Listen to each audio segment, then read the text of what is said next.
This episode of the Cult Popture podcast was brought to you by our Patreon. If you want to tell us which films we should watch, get up to 2 extra exclusive podcasts a month, give us something to talk about in the post-credit scenes at the end of each episode, or even contribute to the discussion in the episode itself, then please consider joining the cult and donating at www.patreon.com/cultpopture. Bad boys, what you gonna do? What are you gonna do when they come for you, when your name is called, when your number comes up? Where will you be? When there's a bad boy. Yeah. That's right, the 2 good boys at the Cult Popture podcast are covering the Bad Boys franchise. That's right, everybody. Welcome along to the Cult Popture podcast. My name is AJ. I'm joined by Richard, and this is, of course, an episode of our flagship series, film franchise Fortnights, where we cover a different film franchise every fortnight. My favourite flavour of chippies, sour cream and franchives. My favourite is salt and vinegar. Okay. And sour cream and chives is probably my least favourite, which is interesting because what's your least favourite? Salt and vinegar. Horrible. Why would you want to eat vinegar? What planet do we live on? And with salt, the worst thing that could be accompanied vinegar. Sour cream. It just makes it salty. Letting the cream What's go wrong sour. Sour cream? Do you not like sour cream? No, I do. Well, then what's your problem? I just prefer salt and vinegar.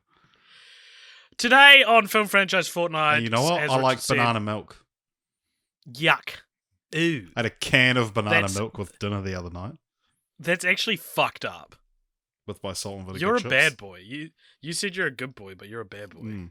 Anyway, we are checking in with a couple of other bad boys today on the podcast with the Bad Boys franchise, which is currently a trilogy of buddy cop action movies. It's currently a trilogy of buddy cop action movies. It's probably not going to change if more movies come out. They're probably still going to be buddy cop action movies. They star Will Smith and Martin Lawrence. Imagine if one day you wake up and Bad Boys is just like a trilogy of horror films. Wow, like they change in that way. It's not that the series pivots, the fabric of reality is rewritten. Yeah. So people, and it happens in the next 2 days. So people wake up, listen to their favorite podcasters, their favorite good boy podcasters, and they're like, "Oh, cool! They're talking about another horror classic, the Bad Boys franchise." It does sound and we're like talking horror, about doesn't it? what appears to be a completely different franchise. What a crazy jumping off point for discussion, but I like it. We've never discussed that before. The third film in the series, Bad Boys for Life, came out in recent memory and due to the pandemic was like the highest grossing American movie of 2020, which is such an unassuming movie to have that title. The first 2 films, though, Bad Boys in 1995 and Bad Boys 2 in 2003, were both directed by Michael Bay, with the first one actually being his debut feature film. With these 2 films and the 5 Transformer films he directed, Michael Bay continues his climb to be one of the most prolific directors we've covered on the podcast, graduating him to what I'm calling the 7 Club, a cluster of directors whose 7 films covered on Film Franchise Fortnights put them as our 5th equally most watched directors on the podcast, next to Barbie director Conrad Helton, Steven Spielberg, Tyler Perry, Hideaki Anno, and the Grey Man himself, David Yates. They're all on 7 with Michael Bay now. Sadly, though, unless he directs another sequel anytime soon, this will be his last boost in numbers. For those keeping score as well, the directors beating the 7 Club include Ishido Honda with 8 films, Charles Grosvenor and William Lau with 9 films, Robert Rodriguez with 10 films, and of course Robert Vince with 16 films, which he probably has more by this point. Yeah. I haven't checked in on the Earbud franchise for a long time. Yeah, but I mean, we could get, if we get like a 14 hours, the even more secret soldiers of Benghazi, then that would add a Michael Bay film. Not necessarily him doing the sequel, but if any of his films get spun off into franchises. Ah, right, of course, yeah. 7 Nice. Underground.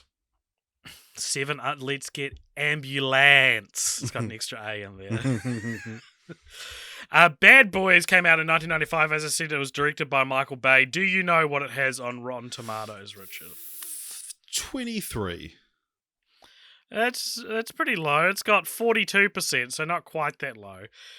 But, nothing to write home about, despite the movie's reputation, I think. What is this film about? What is Bad Boys? What are they gonna do?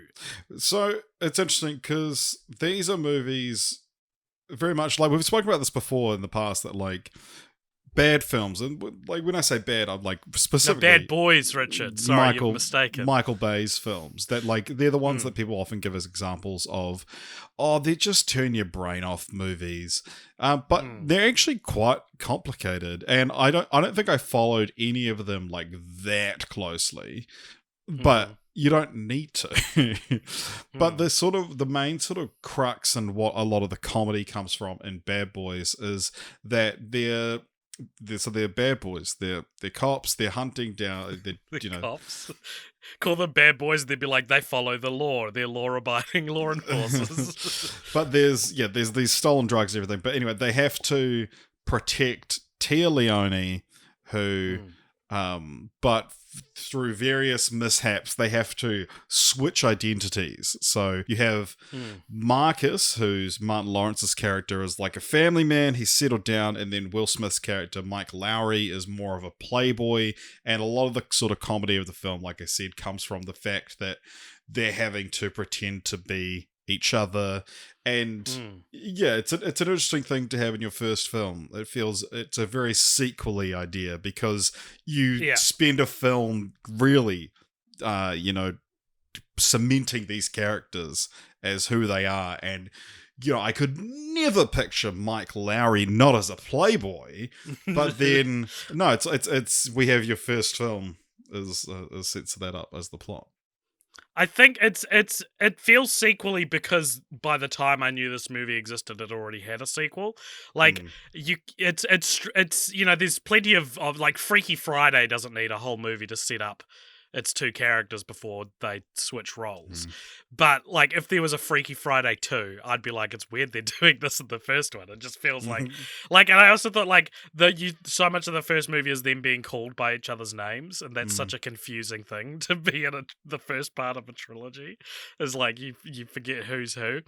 It is a very sequel-y trope. I also think that Will Smith's Mike Lowry, his name gets said aloud disproportionately more times than Marcus Burnett. Why is everyone saying Mike Lowry in this trilogy? You know what I mean? I feel like I've heard that name 100. I watched all of these in one day, by the way, which maybe didn't help. But like, I feel like I've heard the name Mike Lowry 10,000 times. I thought it was like a different name. Like I thought that like Mike Lowry is someone else. Right. Like it felt familiar already when I started watching it. Right. Or maybe it's because you'd heard this movie in the background. They say it 100 times. He's a rugby union player. And he was the 20th governor of Washington from 1993 to 1997. That'll be what I'm thinking of. What a crazily, like... It's weird that their name already had, like, significant landscape, and then they named a character after it. Anyway, it's not just dumb, though, because it's a sequel trope. It's also, the way it's set up is so stupid. So, the reason why Marcus is pretending to be Mike is because Tia Leone's character, whose name's Julie, she's their only witness to a murder. And she calls them up, and for some reason she knows about Mike. And so she's like, I will only talk to Mike Lowry. So Marcus has to pretend to be Mike so that she'll talk to him. And she doesn't know what he looks like. And like this gets Marcus in trouble with his wife, who the movie goes out of its way several times to let us know is not putting out. The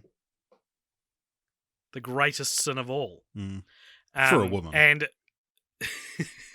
And the whole thing is just, it's like, it's so unnecessary and the consequences are so stupid. He nearly like loses his marriage. Like, why would you not, first of all, why would you even need to make Julie think, like, I feel like as soon as you meet her, you just go, okay, fine, I'm not Mike, but I'm his partner. I'm like literally the most trustworthy person. But also, why would Marcus not just tell his wife the truth? Like, she thinks she's caught him out in a lie and that he's cheating on her. But it's like, well, like you could just tell her what's going on.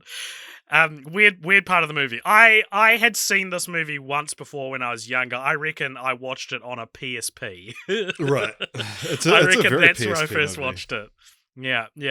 I think it's a pretty by the books action movie, but it also seems to think it's like subverting things. I don't know. It's got that vibe, like this ain't your daddy's action buddy cop movie. This is your mum's action cop buddy movie. But this now feels like the default example of an action movie. Yeah, it is like it's like Lethal Weapon is your mama's it's literally my mum's favorite action movie. Yeah, and then this ain't your mum's favorite action movie. Right. This is like this is a bit more like the badass kind of one, I think. Right. Yeah, okay. This is the first time we've seen Martin Lawrence in film franchise Fortnights, and canonically, it's the first time we've seen Will Smith in film franchise Fortnights, though we have pre-recorded an episode that's due out in a few weeks when Richard's in America, in which Will Smith briefly appears. So stay tuned for that. This is the second time in a row that we've seen Tia Leone in a franchise, because she was in Jurassic Park 3, and the fourth time we've seen Joe Pantoliano after The Matrix and Cats and Dogs, The Revenge of Kitty Galore. He plays their police captain who's very angry all the time. Yeah. Richard, who are the bad boys, and who is the bad boys in the title, do you think are being... Because I assume it's our titular bad boys who keep calling themselves bad boys. Well, they don't call themselves bad. They do in the sequel. They have like Bad Boys for Life. The name of the third film is like literally their mantra.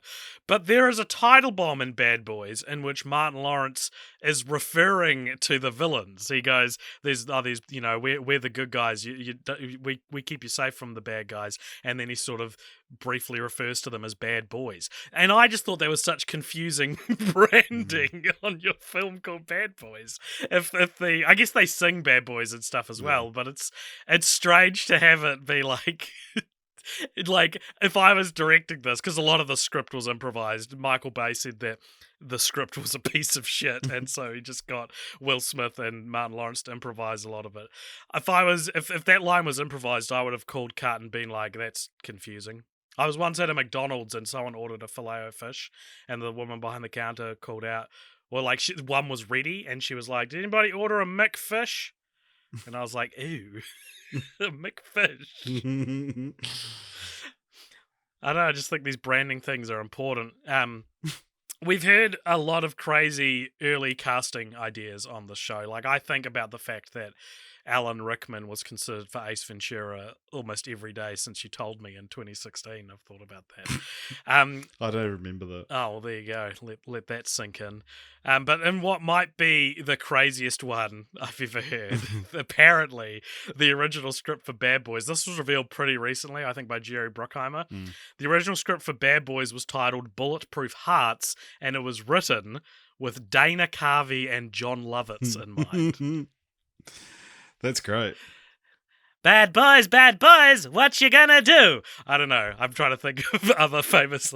This shit just got real. That's my John Lovitz impersonation. Nice. I don't know how to do a Dana Carvey impersonation because his whole voice is just impersonating other characters. Yeah. Party on, Mike Lowry. This is such a wild and fundamentally different vibe. I'm having trouble understanding what they even mean. I guess it would have been like far more of a comedy, and maybe then it would have subverted the buddy cop genre. If you like, based on the fact that Michael Bay thought the script was a piece of shit and improvised the whole thing, it's like, oh yeah, the structure of like two wacky cops who have to swap identities. One's a playboy. It's like, oh yeah, okay, that screams Dana Carvey and John Lovitz to me. Which one do you make the playboy? That's my question. John Lovitz. You reckon? Yeah. 1995's John Lovitz. That man knew how to fuck. According to IMDb, Bad Boys producer Don Simpson arranged a trip for Carvey and Lovitz and him to go to Las Vegas to celebrate their upcoming work, and Carvey was so horrified by the notoriously wild Simpson that he withdrew from the project altogether, sending the film into turnaround and causing the rights to go from Disney to Columbia. And that's how I think that's how Michael Bay fucking ended up with it. Yeah, right. In his lap.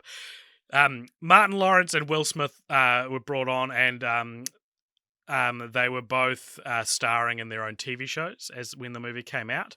Lawrence, of course, in Martin. Did you ever watch Martin? Mm-hmm. And Smith in a little show called The Fresh Prince of Bel-Air.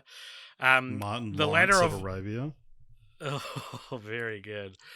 The Fresh Prince of Bel-Air actually references Bad Boys, the movie, in Season 6, Episode 20, in an episode called I Stank Horse, where a character tells Will that his parents will not let him watch Bad Boys, to which Will replies, "Bad Boys, huh? What you gonna do?" That's pretty funny. And then I bet he looks at the camera and everyone laughs. Yeah. According to Bay in the DVD commentary, at the end of the film, when Mike and Marcus are recuperating, Mike says, "I love you, man." Bay claims that Smith refused to say the line, causing the director and actor to argue back and forth over the line. Bay wanted Smith to say the line as he had felt it summed up the friendship between the cops. After an argument had lasted for half the day's shoot and much of the crew was ready to pack up, a fed-up Bay told Smith to do whatever he wanted, pointing at the setting sun and saying, "That's motherfucking nature, and she's not fucking waiting for us." After which Smith changed his mind and agreed to say the line. That's a These weird movies are thing toxic. to lose the argument over. Yeah. Like, it's also like Will Smith not being comfortable with his masculinity. Will that ever come up again? Will we ever see that come out in any new ways? Yeah. That's crazy because these movies overall have a pretty toxic masculine kind of these movies are pretty fucked in a lot of ways. They're very they are sexist, but I feel what they are more is really unwilling to progress and move with modern converse. Characters are proud to not go to therapy, and this is more in the second film than the first one, and things like that. And there's also a scene in this one where Tia Leone is at what's actually Will Smith's house, but everyone's pretending it's Martin Lawrence's house. Don't tell Tia Leone. And she notices that all the photos are of Will Smith, and she's like, "Oh, is this your lover?" And Martin Lawrence is like, "No, I'm not gay." And she, who sounds more like someone from modern day as opposed to 1995, is like, "Oh, there's nothing wrong with being homosexual. I was just wondering." And he goes, "No, I'm not gay." So we all know that they're not gay. Yeah. There is some homosexual subtext, though. Is there? I think so. Is it because these two best friends seem to hate each other's guts? Is that homosexual subtext? Yeah. It's on the playground when they're like, that just because she's bullying you, she likes you. Right. Oh, is it that's it? Because Mike just gives Marcus so much shit in this, so that would make sense. Big old crush on him. Aww. And he's so upset whenever Marcus is like, "I'm not fucking gay." Yeah. And Mike's like, "Oh." It breaks my heart every time. IMDb Trivia is user submitted, which usually means a lot of it is written really poorly or dumb. And here are some pieces of dumb IMDb Trivia I've got for Bad Boys 1. During the bathroom fight scene at Club Hell, Michael Bay was worried about killing the fish that spill out of the busted fish tank. He can't really remember if the fish were carp or giant goldfish, but safety of the fish was his number one concern. This is someone's watch the DVD commentary, and they're just jotting down things. I can't really remember if they were carp or giant goldfish. You don't need to put that in the the trivia. And also, Now Playing Podcast reviewed Bad Boys. The film received 1 recommend and 2 not recommends. Oh. Not looking good for Bad Boys. Do you have any more thoughts on the first film? No, I think, like the second one sort of exemplifies anything I have to talk about. Okay. Well, before we do move on, we sometimes remember to do a segment called Franchise, where we ask why was this spun off into a franchise. It made money, but I don't think it made like a crazy amount of money. But like, Yeah, and it wasn't critically received very well. yeah, so it is a real head scratcher. It's also kind of a distance between the two sequels as well. It is a long time, isn't it? I did not realize that this movie was this early, and that how so 95 and 2003. That's 8 years. Yeah. So that's a long time. Yeah, and so in that time, Michael Bay's filmography was like he did Armageddon. Well, he did Bad Boys: The Rock, Armageddon, Pearl Harbor, Bad Boys 2, and so it's interesting because Bad Boys 2 then is kind of like a return to form, I guess, because Armageddon and Pearl Harbor were his attempts at doing like a Titanic, like trying to sort of be taken seriously as a filmmaker, have this like epic romance, especially Pearl Harbor, this like, historic epic romance set against the backdrop of a big tragedy. And Pearl Harbor bombed, no pun intended, but then it seems like Bad Boys 2 was him being like, right, I know what you guys fucking want. You just want to fucking, Yeah. And what do you think that wonderful return to form garnered on Rotten Tomatoes? 23%. 23% on Rotten Tomatoes. It's pretty pitiful. And the Wikipedia page is like overwhelmingly negative reviews, which is interesting. What is Bad Boys 2 about? Do we acknowledge the Hot Fuzz joke at this point? I hadn't seen this movie yet. Neither had I. And so... Sorry, I'll do it. You ain't seen Bad Boys 2? Yeah, so there's a Hot Fuzz, which is one of my favorite movies, and you like it as well. There's a whole bit in it where Sergeant Danny Butterball, Fanny Butterball, is sort of teaching. Nick Frost's character is teaching Simon Pegg's characters to sort of, take it a bit easier and wants to turn him into a bit more of like an action cop because he's a very by the books cop.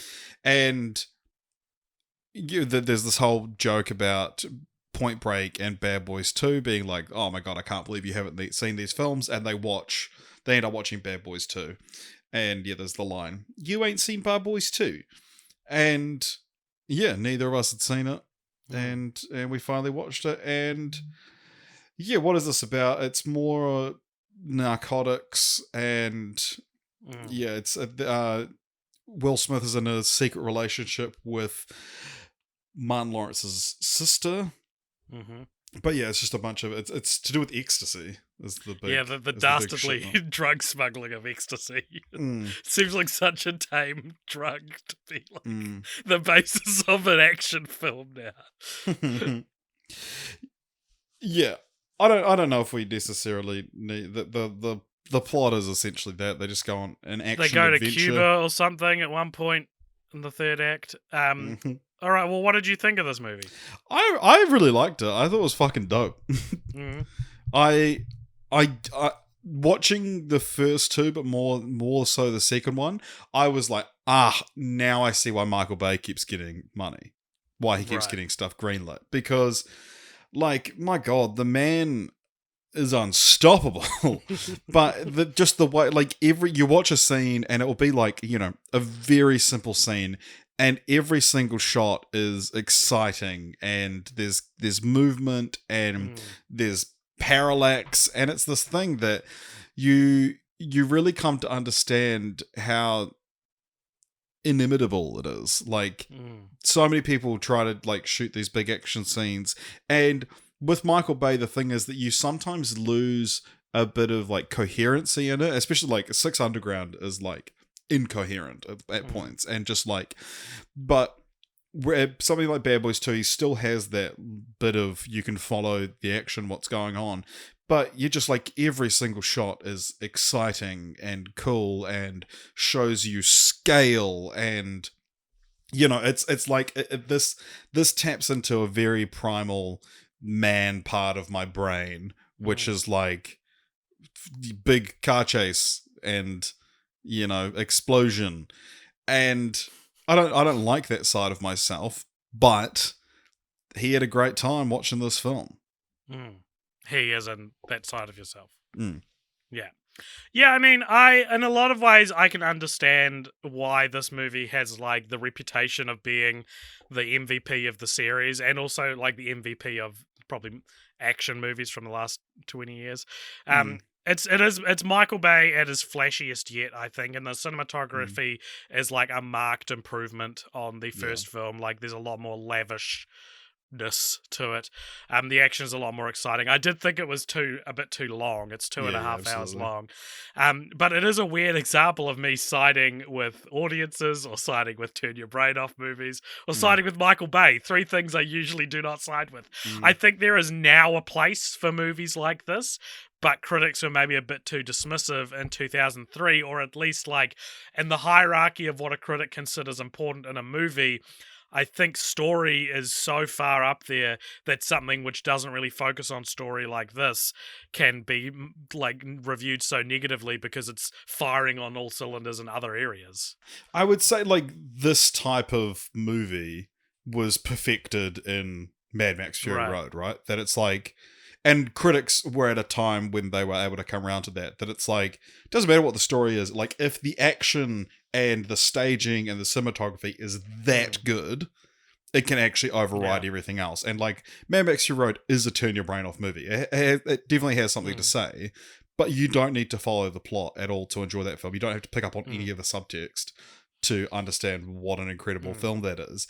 And Bad Boys 2 is, like, the same kind of thing, where it's like, the staging of the action and the cinematography is actually good enough that it's like, that's actually enough to carry the film.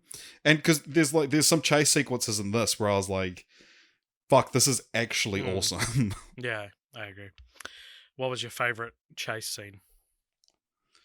There's one in the middle of the film that I really liked. Nice. Was it in a car? What's your favorite one? I don't know. I'm not sure I had a favorite. I liked the end where they, like, blow up the mansion and they, like, drive a yellow Hummer through, like, this destroyed mansion. I thought that was great. As you mentioned, though, the one of the subplots in the film is that Marcus's sister and Mike are in a secret love affair, and she is also an undercover cop who's come to Miami, where the films are all set, in order to bust the main bad guy. I mean, she is actually played by Gabrielle Union, and this is our second Gabrielle Union franchise. The Bring It On sequel? No, she's in the first one. Was she the first one? All right. Yeah. She's in the first Bring It On movie. And it's the third time we've seen Geordie Mola, who plays the villain of the film, after Ant-Man and Riddick, which he apparently appears in. Wow. There is a scene in this movie that I thought was crazy, and it's when it is a car chase, and they're chasing, like, a morgue van through the city, and the doors on the back of the morgue van open up, and all these dead bodies start falling out, and I was like, this is horrific. Like, this looks like something from, like, a horror movie. It's so scary. They're, like, falling on the road and getting run over and everything. It was horrible. A lot of dead bodies in this. There's one, they're looking through the dead bodies because they figure that's where the drugs have been stored. And there's a dead body with an immaculate pair of breasts. And it is like, of course it was going here. Like, as soon as they pull back the thing and it's like this close-up shot on these, perfectly round, gigantic boobies, I was like, yeah, I should have seen this coming. And then Marcus has to hide under the cover with his face right next to the tatas. I thought that was horrible. I thought that was one of the ickiest things I've ever seen. Like, it's disgusting, but it's like, I just had that thing of like, yeah, of course. Like, it's such a. I mean, I feel like we talk about this with almost every franchise we do that's over 10 years old now. But like, it is such a, like, horrific example of what was, like, considered fun and jokey, but like, it's like a naked dead woman, and it's like, this is so gross, because it's surrounded by, like, quite an intriguing scene where they're having to like stick their hands into the, like, cadavers to find if there's drugs stored in them, because that's how they reckon they're shipping the drugs, which is really grim and grisly and kind of like, I kind of like how like specific that idea is, and that it's in this movie. But that moment I was just like, oh, this is such bad taste. It made me feel gross. Yeah. God, I hated it. What do you feel about the scene where the titular bad boys meet Marcus's daughter's new boyfriend? So great scene to pull up. So this 15-year-old kid named Reggie, and remember that name. Because I've seen that scene before, because people have sent it to me being like, oh, the funniest scene in Bad Boys. There's this 15-year-old kid named Reggie who's come to pick up Marcus's daughter to take her on a date, and Marcus and Mike, in a way that's actually, in the point it is in the film, is actually mending their friendship together, because they've had a big argument. They basically put on this big scary show where they're like, how old are you? And he's like, 15. You look at least 30. They both say that, and then they like pull out a gun and like basically like freak him out so that he'll get the daughter home by 10:01 p.m. specifically. And it is funny. I did think that like it is so like, Michael Bay is a sexist artist. Like his work is inherently sexist. His cinema eye has been trained to be sexist, and I thought a really interesting way of showing that, in a way he maybe doesn't even realize, is that to him a sort of oddly wholesome, comforting scene where two characters rekindle their friendship involves them like having a say over a young girl's body. You know, like it is in the it's not Bayhem, because that usually refers to the action, but it is in his toolbox, I guess, to have shit like that in it. What did you think of it? Yeah, it's funny because it's like, it is a gross misuse of police, like, exactly, power. Oh, they mess with like evidence, and they will arrive in both movies, movies. And this is the thing that, like, especially in this one as well, it's very much the epitome of the like, oh, they don't play by the book, but damn it, they get results. And it's like, boy, they're lucky that Bad Boys for Life came out early in 2020. But it's so like, yeah, it's a much harder watch these days. You know, that sort of thing isn't looked upon as fun anymore. But again, there is It sucks that I'm forced to be like, yeah, I had fun watching the cops break rules to Copaganda. And there's a similar franchise we'll cover in 2 weeks, in 2 episodes, that has a similarly problematic second film that I turn the other cheek. That's not what that phrase means.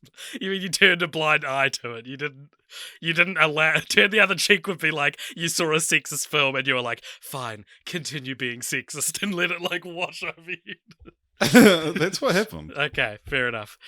I don't think that, like, there obviously, you know, cops and things like that's such a complicated argument and complicated conversation to have, and one that maybe doesn't feel as close to home for you or I who live in New Zealand.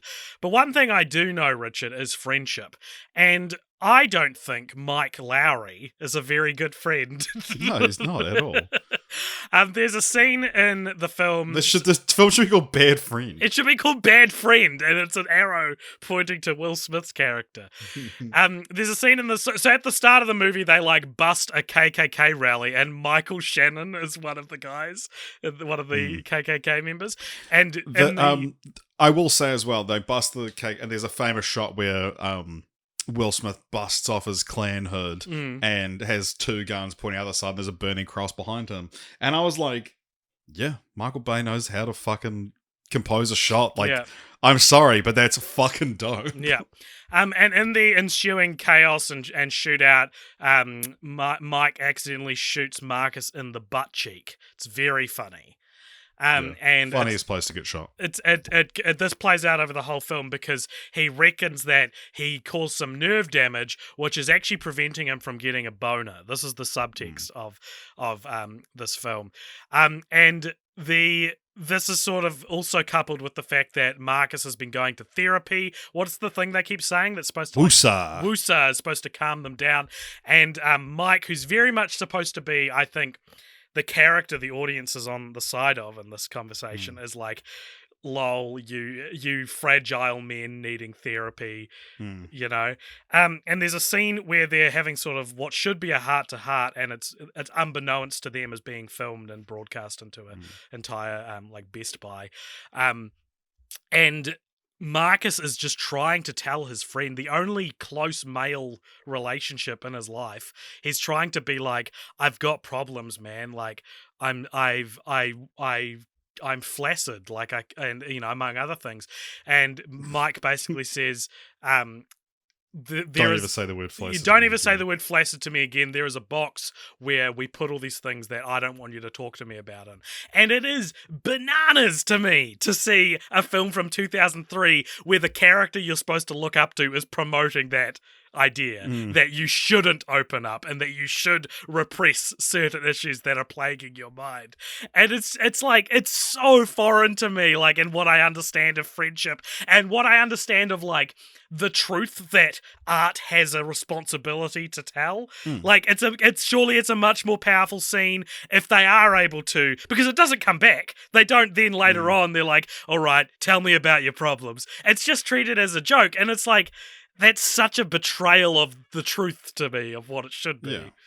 Because, like, when you've come to me with your boner problems, yeah, you know, I let you open up to me. And you come to me with your boner problems where you're like, AJ, it's too big. What do I do? When if it persists for more than 4 hours, I call AJ. And then it goes right down. Because you're not fucking gay. You're not fucking gay. Yeah, and I just think it's really interesting to see a pretty popular movie which isn't like subconsciously promoting toxic masculine ideas. It is outwardly saying therapy. Yeah, therapy is for losers and you shouldn't talk to your male friends about your dick. And it's like, yes, you fucking should. People die because they don't. You know, like, because they don't think they can talk about this sort of thing. If I don't get a boner, I'm gonna die. Did you have any other observations on Bad Boys 2? No. I've got some more dumb IMDb trivia for you here. For Bad Boys 2. The first theatrical role for Megan Fox. She had just turned 15. She was an extra in a bar scene. They dressed her in a bikini, high heels, and a cowboy hat, and brought her on set to meet with Michael Bay. When Bay said she'll do, someone pointed out that she was only 15, so she can't be sitting at the bar drinking. That's the problem. So Bay said, have her dance under a waterfall. Fox recalled this experience on the Jimmy Kimmel Show in 2009, saying how she felt sexualized at a young age. Instead of sympathizing with her, Kimmel made jokes about it. I've seen that clip. It's really bad. Also on IMDb Trivia, this is the first Bad Boys movie to be shot in the widescreen 239.1 aspect ratio. It's the first one to do it. Wow. Can you believe it? Have the others gone on to do that? The others? You mean the other? I don't know, but it's still like that piece of trivia has probably been there for 17 years. When Mike said to Marcus, this is so good. This is like a crisp, crunchy piece of dumb IMDb trivia. When Mike said to Marcus, Bad Boys for Life, that of course would eventually be the title for Bad Boys 3, but also especially at the time they of course were saying to each other that they would have each other's backs until the very end. They were. They were doing that. And finally, Now Playing Podcast reviewed Bad Boys 2. What do you think they gave it? I'm going to say 2 recommends and 1 not recommend. 3 not recommends. Oh, wow. Yeah. Snooty. Very woke podcast, maybe. Now Playing Podcast is snooty. I'm coming for them. How popular is Now Playing Podcast? Pretty popular, apparently. Okay. All right. All right. I won't come for them. All right. They'll probably, they'll beat me. Please don't come for us. Oh my God. Bad Boys for Life, as we said, came out in 2020. This was not directed by Michael Bay, but instead directed by an directing duo known as Adel and Bile. And these names we may have seen come up a bit recently because this duo directed a couple of episodes of Ms. Marvel, as well as the as of this week never to be released Batgirl movie. They were the directors on that film. So rough go of it after making the highest grossing movie of 2020 to then your next projects. Well, I guess they had Ms. Marvel, but Batgirl getting shelved is pretty annoying. Yeah. And what do you think this has on Rotten Tomatoes? 100%. This is 76% on Rotten Tomatoes, which makes this our second franchise which suddenly becomes critically adored after Michael Bay leaves the directing chair after Transformers. And it is also incredibly rare for a third film to get fresh. It's incredibly rare for a third film to be fresh in a series where none of the other two are fresh. I don't know if we've seen something like that happen before. And I just think that's really interesting. Yeah. It's not often that people say the first two are shit, but the third one's real good. Not that people I think it might be a similar thing to like Jackass Forever, where it's like this thing that at the time was like, ugh, this is trash, this is drivel, and now there's like a reverence for it because it's nostalgic and it's back, you know. Yeah. And what is Bad Boys for Life about? The bad boys are back, and this time they're being hunted. Well, Mike's being hunted. So yeah, there's a guy going around based on an old case that Mike worked, and yeah, he's going and killing all the law enforcement agents. Mike gets shot, and then he's fine, and then the captain gets shot. And he's not fine. And Vanessa Hudgens is in it. And so is Michael Bay, weirdly. He's in the second one as well. Yeah. But he directed the second one, so it's like, oh yeah. But then, he's got, like, he's the wedding MC in this one, and it's like, oh, okay. He apparently directed that scene as well. Oh, wow. Which is why there's so many 360 shots in it. Yeah, absolutely. So spoilers, it ends up being that the people who are after him is actually his estranged son and ex-lover, who he didn't know about the son, he knew about the lover. And all of this is happening while Marcus has been desperate to retire for about 20 years. And having had just a kid recently, or a grandkid recently, he's really putting things into perspective. A lot of it is sort of about where we find ourselves in this time in our lives and the choices we've made and why we are the people we've become.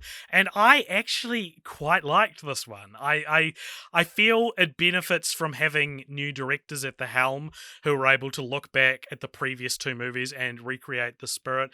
Like how people are like, we didn't, when we were remaking Animaniacs, we had to design them so that they looked like how people remembered they were, not how they actually were. You ever hear people say that? Yeah, right. I didn't know about that. That's cool. Right, well, that's what this feels like. It feels like they are recreating what people remember Bad Boys 1 and 2 being like, more so than what they are actually like. Right. And I think because of this approach as well, we're able to get some, genuine character arc payoff that is really quite satisfying. Like, Marcus trying to turn over a new leaf spiritually, he's very spiritual in this film. That feels like it's a natural progression from him doing therapy and Bad Boys 2. And I think that it's such an obvious thing to take your playboy character and force them to confront what they're really wanting in their life, especially as they're, approaching their middle age. And he also confronts a demon from his past, which is possibly the reason why he's been, detached and unwilling and uninterested in settling down.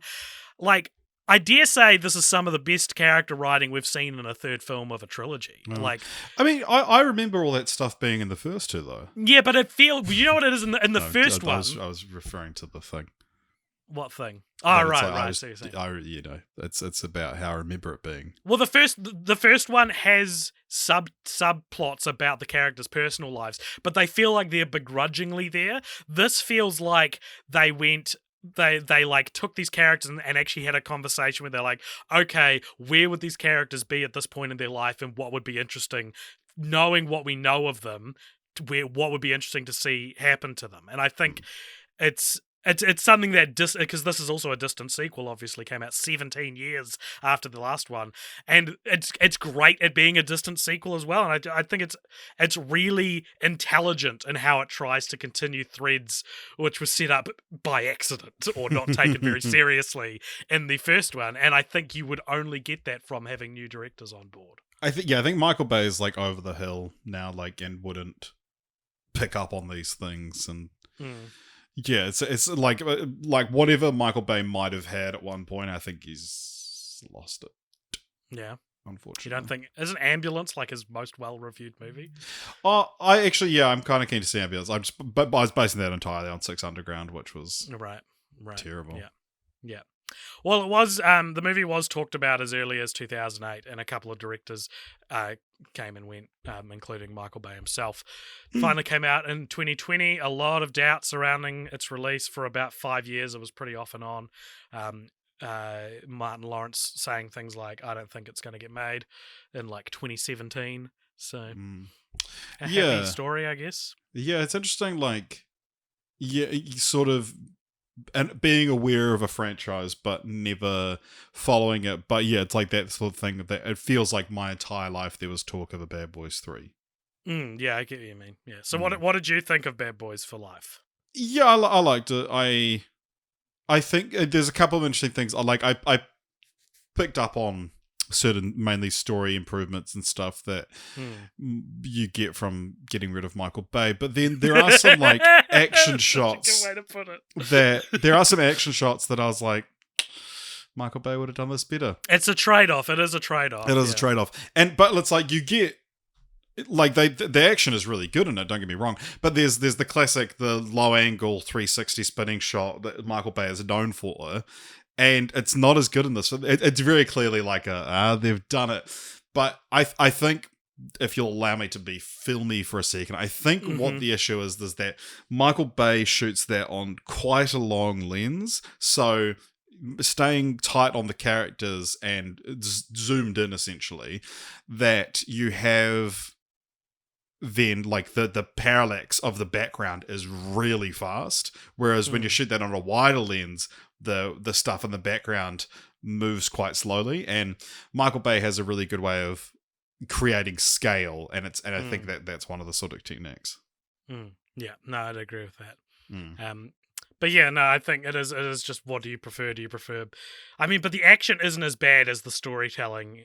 The trade-off isn't equal. Yeah, the action's not bad, don't get me wrong. Like, there's some really good scenes in this, and some really good chases and whatnot. But yeah, it's just that there are a couple of things where you're like, there's just that Michael Bay sheen. I think one of the best moments of the franchise is in this movie, which is where they're driving, they're chasing after the bad guys, and they're in like one of those motorbikes with like a sidecar, and so Martin Lawrence is in the sidecar and Will Smith's driving the motorbike, and Martin Lawrence finds a machine gun mounted on it, and Will Smith's like, shoot him, and he's like, I can't, because when you got shot, I actually prayed and I swore to God that I would never harm again. I would never, try and hurt someone ever again. And he says, who do you think gave you that gun? And he's like, what? He's like, that is the Lord's gun. He wants you to do his work. And he's like, oh yeah. And that to me is like such an intelligent situation to put those two characters in. Yeah. I thought that was brilliant. And I thought that was such a fun moment that really digs into the heart of like buddy as a genre, I guess, and like how dynamics fire off each other and what one person can bring out of another person for comedic entertainment value. And I feel like that's like, there's almost nothing like that in the first two films. Like, the first two films aren't like standout buddy movies, but I feel like this one does a lot better job of being a buddy movie. He's a better friend in this one. He's a better friend in this one. This is our fifth time seeing Vanessa Hudgens on film franchise Fortnights after she's in this film. After the High School Musical trilogy and Machete Kills. Interestingly, High School Musical is mentioned by name in this movie by Will Smith, where he's specifically referring to the division that Hudgens' character works for as being a High School Musical boy band or something like that. Yeah. Which surely that had to be a reference. Yeah, but at the same time, what what motivates Bad Boys for Life to doing a High School Musical reference? It's just a strange. The fact that Vanessa Hudgens is in it, really. Yeah, but you know, just because Brad Pitt's in your movie doesn't mean you need a Fight Club reference. You haven't seen Bullet Train yet. It's full of. But going to see it tonight. Is it full of Fight Club references? Could be. I'm not going to say no. This is also a movie we've seen which has DJ Khaled in it. I don't know if we've seen him. Has he been on Film Franchise Fortnights before? Khaled, DJ Khaled. Is that how he's credited? Yeah. That's so funny. He's in one scene where he plays like a butcher and Will Smith goes and visits him and beats him up. Fucking and butchers him. I thought he wasn't that bad of an actor. I was quite surprised at how convincing he pulls off, like, you know, being scared and getting interrogated and getting beat up. Well, it's because he's just a massive pussy in real life. Yeah, but to be able he doesn't eat them. To be able to, like, convey that is interesting, I thought. I don't know, I just thought he was a weirdly good actor in this one, in his role in this. It's one of only, like, 2 things where he doesn't play himself. He has a cameo on Shotters, which is something from 2002. But the only other one where he doesn't play himself is in a film, and he plays Ears in Spies in Disguise. Yeah, which also stars Will Smith. Yeah. So maybe they're friends. I can't believe DJ Khaled had a cameo in something in 2002. Was he even famous then? No. This is a cameo if you're not famous. Yeah, maybe it's like a. Yeah, maybe it's the inception of the character. Yeah. And there's also a character in this movie, part of the same team that Vanessa Hudgens works with at the police station. And they're like, oh, why does he work inside? He's such a buff guy. And like, I once punched a guy. He used to work as a bouncer, once punched a guy and killed him. And so he doesn't do violence anymore. And in the end, they have to get him to join their team as they like shoot up a mansion. And they're like, hey, if you do this, I'll pay for your therapy. And he goes, okay, good. I'm going to need it. Seriously. And there's a real seriousness to it. At the end of the movie, they're all having like beers together, and this character's like, oh yeah, I've been going to therapy, and they actually said I should have a group therapy session with all you guys if you wanted to come along. And Marcus Lawrence and Mike says, I'm not fucking gay. They both sort of feign interest. They're like, oh yeah, maybe. And then they go and speak by themselves. And one of them is like, yeah, I'm not going to that. But he kind of sounds like he's fronting. It kind of sounds like it's going to reveal he has been going to therapy or something like that. But I wonder if this was quite the controversial scene behind the camera. I wonder if there was a conversation about how the anti-therapy the other 2 movies are, and like an intent to change that to be more like people should go to therapy, but the producers or maybe Michael Bay or maybe even the actors were still like, we can't. It's integral to their character that they don't believe in this. So like that they leave it on that vague thing where it's like, one character represents why going to therapy is good, but the 2 main characters are still, they're butch, so they're not they're not gay. Yeah. Dumb IMDb trivia. In Bad Boys 1995, Detective Marcus Burnett and Mike Lowry presumably held the ranks of detective sergeants. Burnett holds his badge up in the film and it reads Detective Sergeant.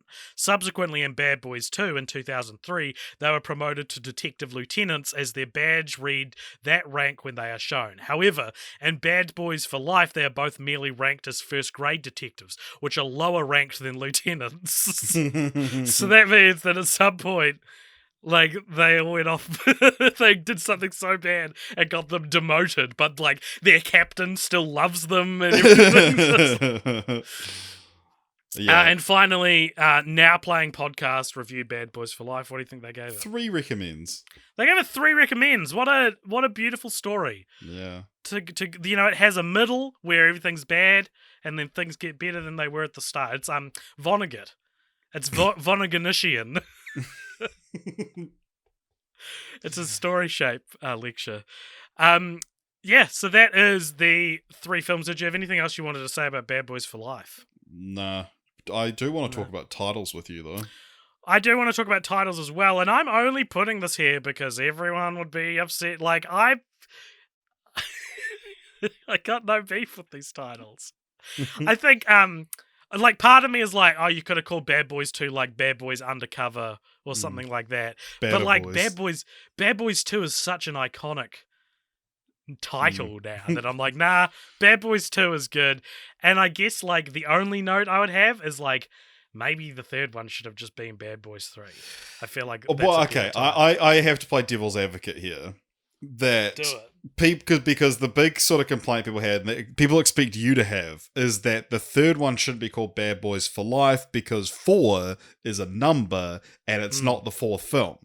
You know, and I think for me, the thing is that if you're making a fourth one, you can't call the third one Bad Boys for Life. Because also, in a similar way to Jackass Forever, that implies some sense of finality as well. That like not only does it have a homonym or homophone of the number 4 in the title, but you know, Bad Boys for Life is like, yeah, we're leaving it here, but now they're saying, yeah, we're doing a Bad Boys 4, and it's like, well, you know, if I handed you a bunch of Blu-rays for Bad Boys and said, put these in order, and the next one's called Bad Boys Undercover, you would go, okay, Bad Boys, obviously that's the first one, Bad Boys 2, then you'd go Bad Boys Undercover, and you would assume Bad Boys for Life is the last one. I detest puns so much that I don't. You love them in titles, though. You always like you always go on about hating puns, and then every time you suggest a title for something, it's a pun. It always feels more like wordplay than a pun to me. But you have this bizarre, like, you're able to draw the line in your head, or like, I agree with you that it is weird. I just hate it when like someone makes a pun and then looks at me and I'm obliged to laugh at this shithouse joke. Like, fuck off! I'm not going to laugh at that. That's why I hate puns. And then they're like, no, it's the title for my short film, and you're like, that's such a good title. It's brilliant. Batman Forever is the third one. No one ever complained about that. I do. Do you? I complain about that every day of my life. Wow. Right before bed. Never. Oh, that's why I wouldn't have heard it. Because I don't go to bed with you because I'm not fucking gay. We have a segment on our show where if you donate to our Patreon, if you donate to the Cult Elders tier, then you get to tell us something that you like about or that you think about the franchise that we're doing.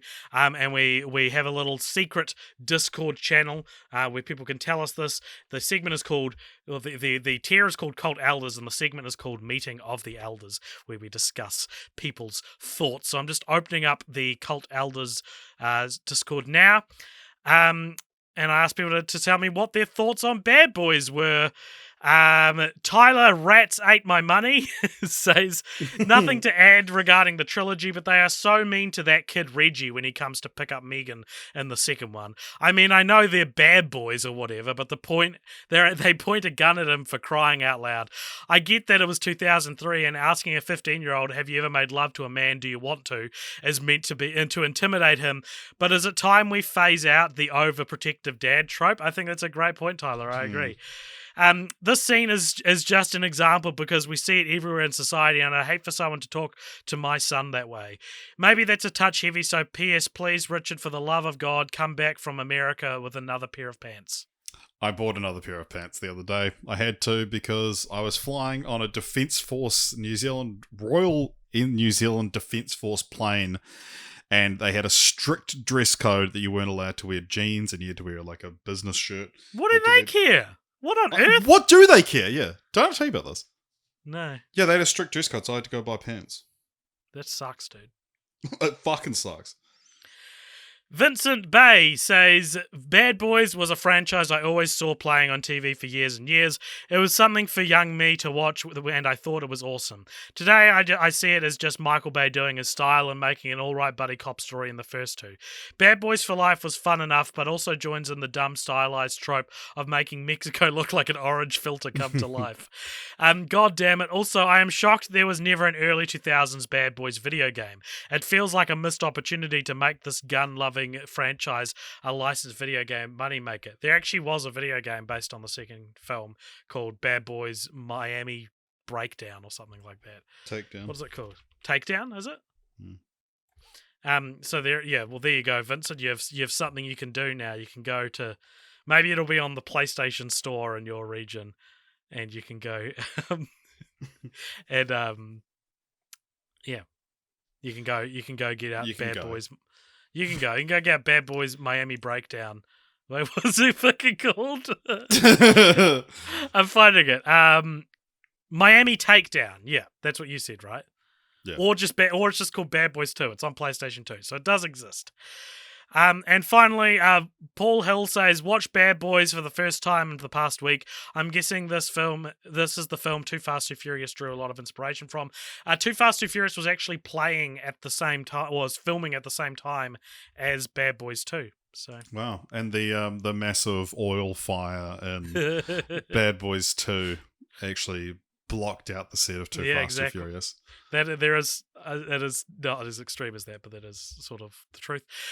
Meeting adjourned, Richard. Meeting adjourned.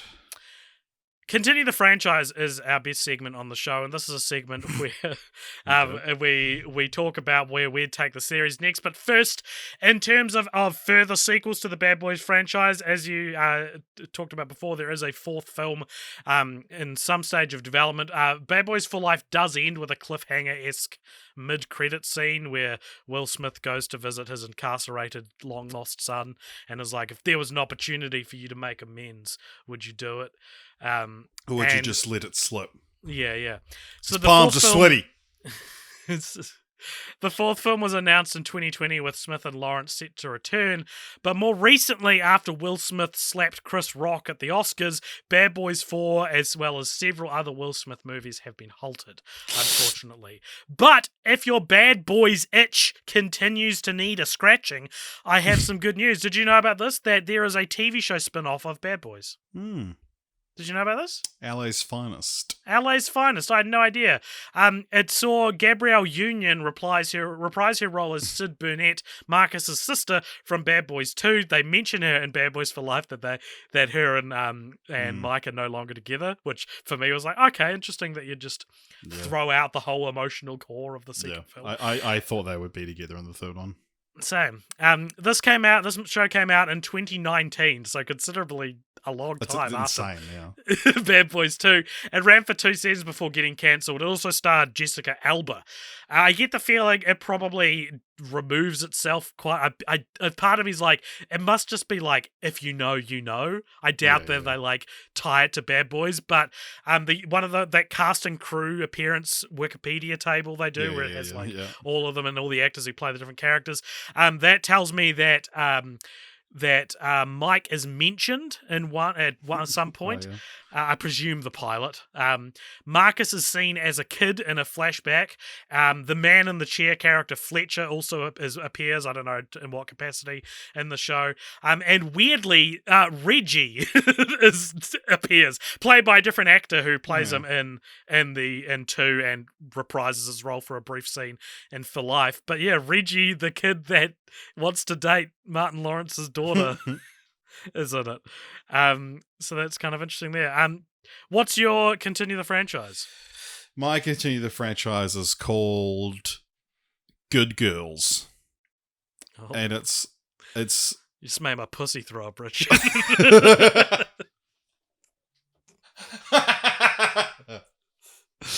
Yeah, it's a bunch of people with kink praises.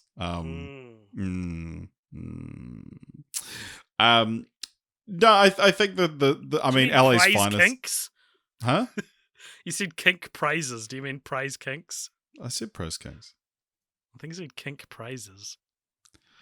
Well, irregardless of that. I'm cutting this out if you didn't say it. I'm leaving it in if you did. Yeah,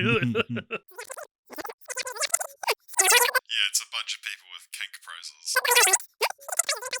Yeah, my two like sort of joke ones I came up with were like, Good Girls or Worse Boys.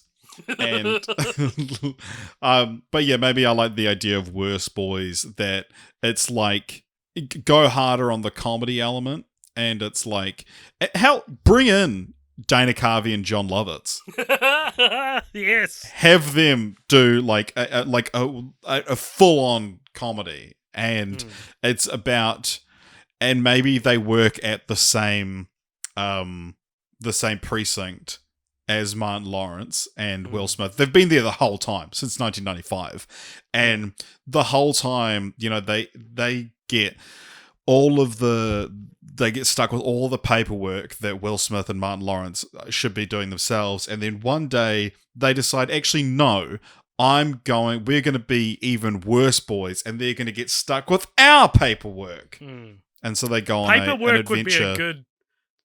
Paperwork would be a good title for like a mobisode set in the Bad Boys universe. But yeah, so it's John Lovitz and Dana Carvey going out of their way to cause as much collateral damage as they can on a case so that Will Smith and Martin Lawrence get stuck with the paperwork. And it's called Worse Boys. I love it.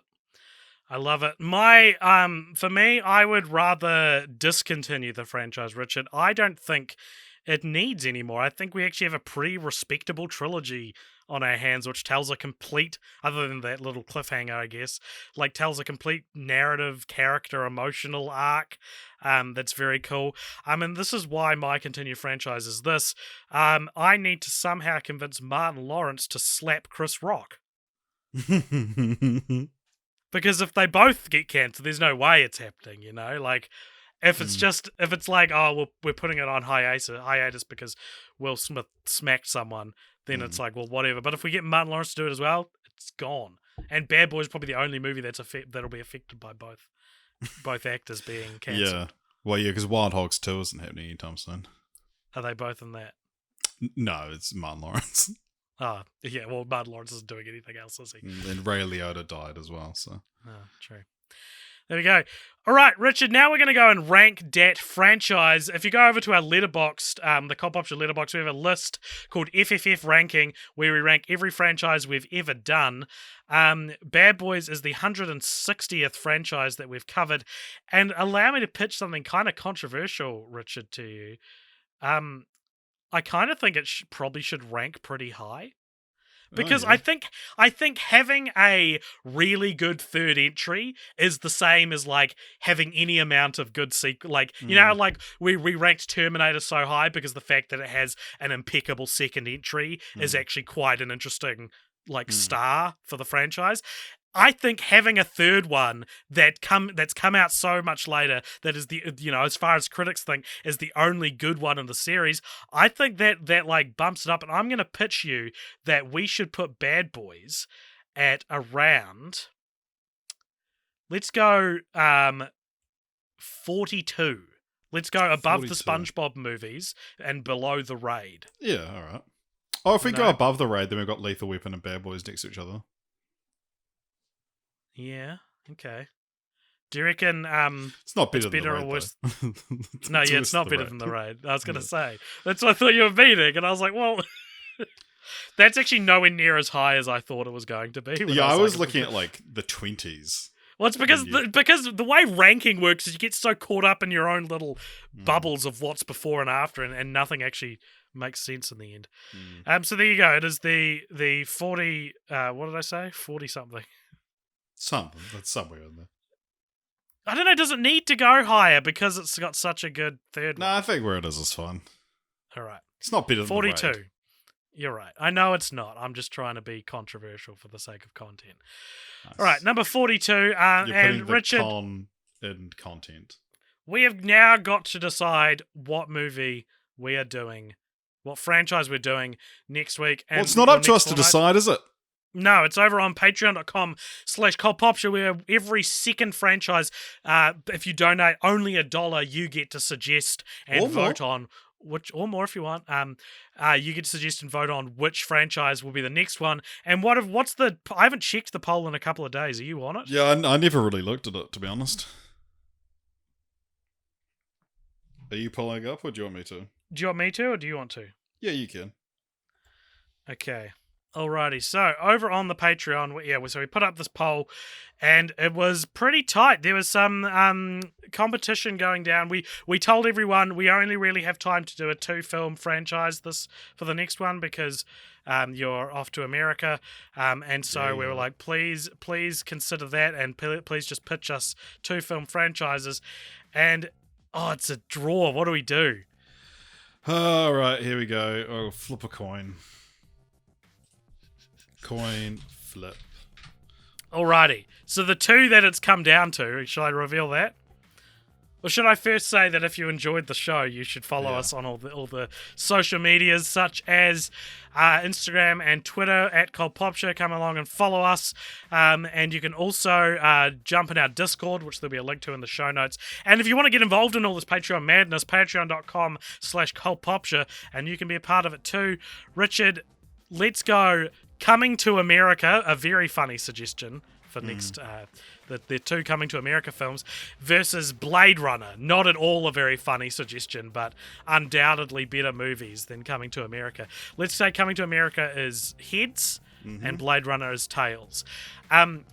It's funny because people were talking about this in the Discord, and someone brought up what I thought was a very good point, that like, if Coming to America doesn't win, it will there won't ever be a Coming to America episode.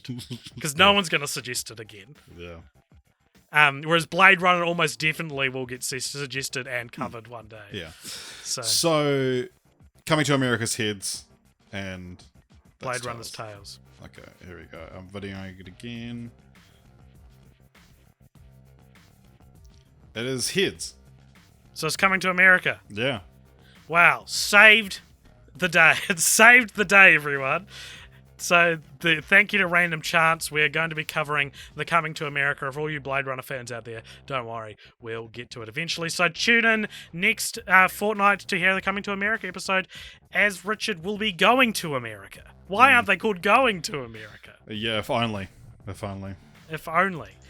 All right, everyone, and that is the show. Stay tuned for the post-credit scene after this music stops.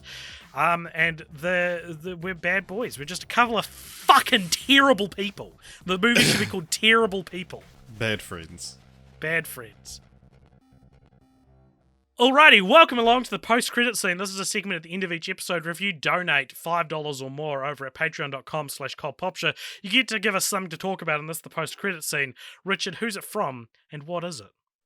This comes to us from Joshua Cole, who says, FMK, Fuck, Marry, Kill, Princess Switch Edition, Fiona, Stacey, Margaret. I feel gross about Fuck, Marry, Kill with real people.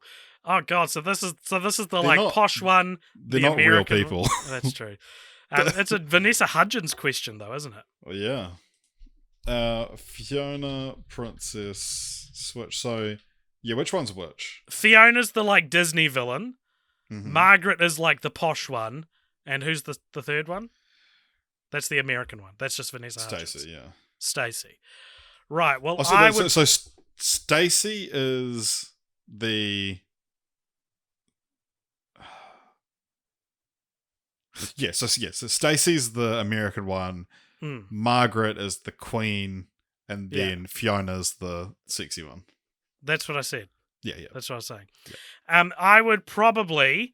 I reckon I would kill Stacey because she's the least interesting. I would marry Margaret so that I get inheritance, and I can become the rich that I so desperately want to topple. And, Fiona seems like she'd be a good time.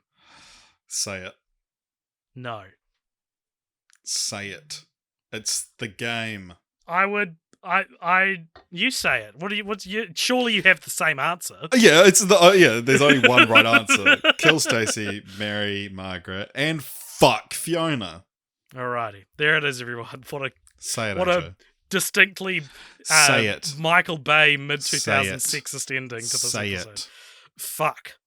I can say fuck. You think I fuck can't? Fuck who? Fiona. Say it together. No. I'm too scared.